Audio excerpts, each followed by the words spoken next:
7 Hard Truths About Climbing Kilimanjaro. If you visit any Kilimanjaro operator's website, you'll get the impression that climbing Africa's highest peak will be a fun, exciting adventure that will yield grand memories of one of the most epic achievements in your lifetime.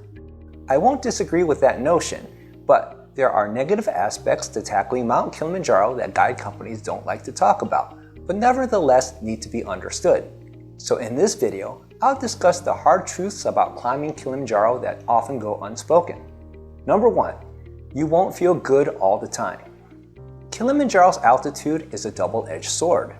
While being up high grants amazing views from above the clouds, it also poses a significant risk: altitude sickness. As you ascend, the air thins, and your body has to adapt to the reduced oxygen levels in a process called acclimatization. The higher you ascend, the harder acclimatization becomes, and this can wreak havoc on your body. Altitude sickness is the great equalizer on Kilimanjaro. It doesn't discriminate based on your age, gender, fitness level, or how prepared you think you are.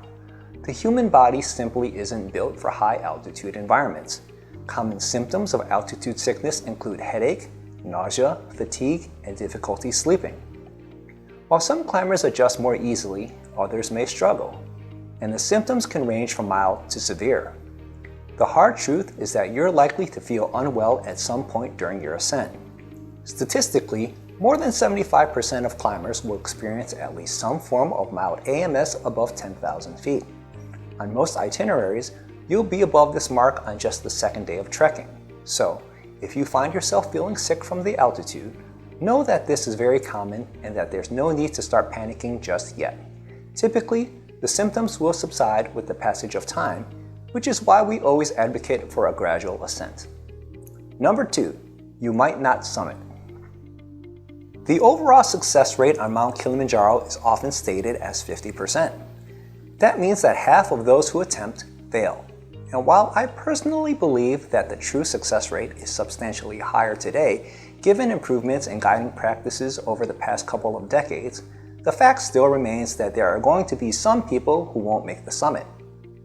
The possibility of having to quit your climb can be heart-wrenching, but it's a reality you must confront.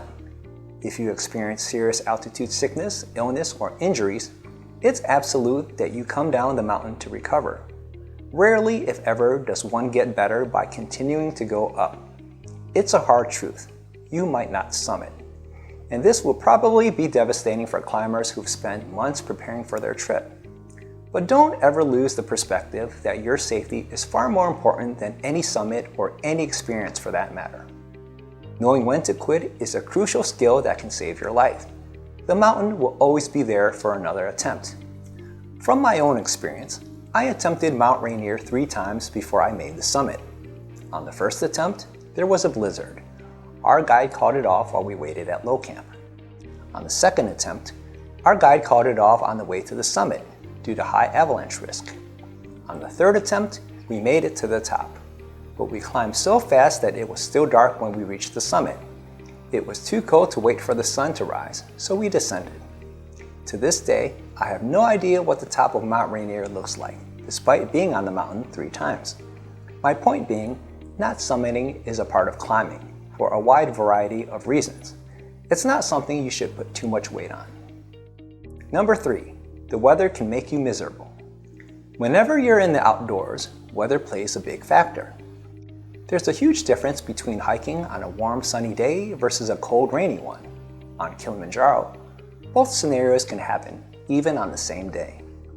Mountain weather is notoriously unpredictable, and it could turn your trek into a wet and frigid ordeal. Rain, snow, hail, wind, and freezing temperatures are all real possibilities, even if you come during the best times. For most people, being caught in a downpour or a blizzard at high altitude is not fun. Enjoyment and morale can quickly fade away, making an already challenging experience even more grueling. So while the thought of clear skies and breathtaking views might be your inspiration for climbing Kilimanjaro, remember that nature may deal you a different hand.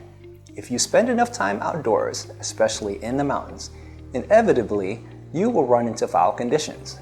There's really nothing you can do except to go when the weather has historically been the most favorable.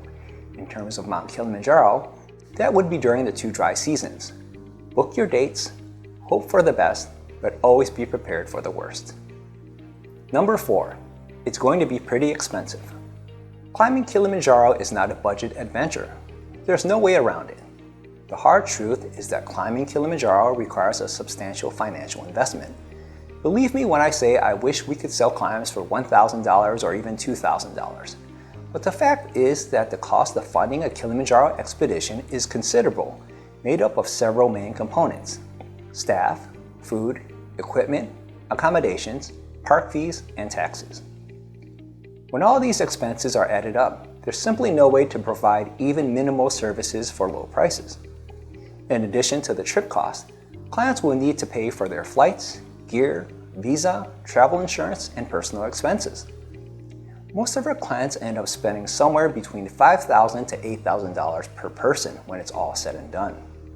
The total cost is going to be out of reach for a lot of people, unfortunately. Yes, there are budget outfitters out there, and you might save a few $100s or so to go with a cheap company. But if you book with them, you're gambling. Gambling that you'll have a capable guide, functional equipment, decent food, and that you won't run into any problems on the mountain. Don't be penny wise and pound foolish. When it comes to your safety and success, choosing a reputable guide service is of great importance. If climbing Kilimanjaro with a top-rated operator like Ultimate Kilimanjaro is going to break the bank, wait until you have enough money to do it right.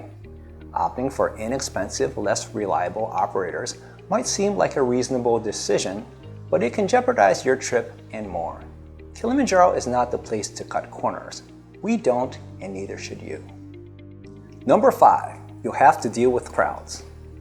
While climbing Kilimanjaro provides a connection with nature, it's also a popular travel destination. Over 30,000 people come every year to hike on these trails, so it's far from an off-the-beaten-path expedition.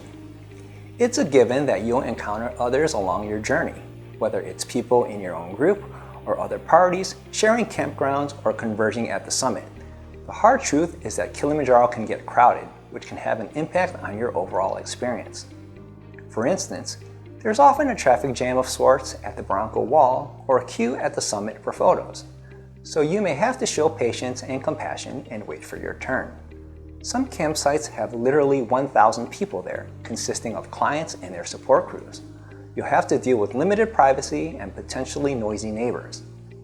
Keep in mind that you can view this as an opportunity to meet fellow travelers from around the world, share stories, and support one another on your quest to reach the top. I personally don't find the crowds to be an issue. On my first Kilimanjaro trip back in 2006, I was a solo climber, so I was happy when others would take the time to chat with me on the trail and at the campsites. If crowds are a concern, you can watch my videos entitled "Is Mount Kilimanjaro Too Crowded?" and 5 Simple Ways to Avoid the Crowds. Both are linked in the description below. Number 6. You're never 100% safe. Climbing Kilimanjaro is a relatively safe adventure. However, it's essential to acknowledge that, like any outdoor activity, it carries inherent risks. One study found that the overall mortality rate on Kilimanjaro was 0.0136%, or 1 death per 7,353 climbers. You can do everything right. Train rigorously, have the best gear, choose a long route, follow acclimatization guidelines to a T. And we can do everything right. Set a slow pace, provide adequate food and water, put you in a warm tent, monitor your health daily. It still doesn't guarantee your safety. And this is the hardest truth about climbing Kilimanjaro. Despite your best efforts and those of our guides, there will always be some level of danger. The main culprit is high altitude. Altitude can expose or exacerbate certain medical issues that people don't even know they have. At high elevations, the strain put on the respiratory and cardiovascular system increase significantly. In addition to the challenges of high altitude, there are risks from illnesses, injuries, hypothermia, lightning, and rockfall. Guides, porters, and clients have all died on the mountain, from budget operators to luxury operators, from first-time hikers to seasoned mountaineers. No one is immune. Though we don't require a medical check for our clients, it's never a bad idea to seek advice from your doctor before undertaking such a physically demanding trip. In some cases, it may be necessary to take special precautions, adjust medications, or avoid high-altitude environments altogether. Ask your doctor if high-altitude trekking is permissible for your age, fitness level, and health condition. Determine whether you have any pre-existing medical conditions that can cause problems on the climb. Make sure you understand how your medications can affect altitude acclimatization, and inquire whether Diamox can be taken with your existing prescription medicines. Number 7. You'll probably wish you were at home. Climbing Kilimanjaro is strenuous and mentally taxing for almost everyone.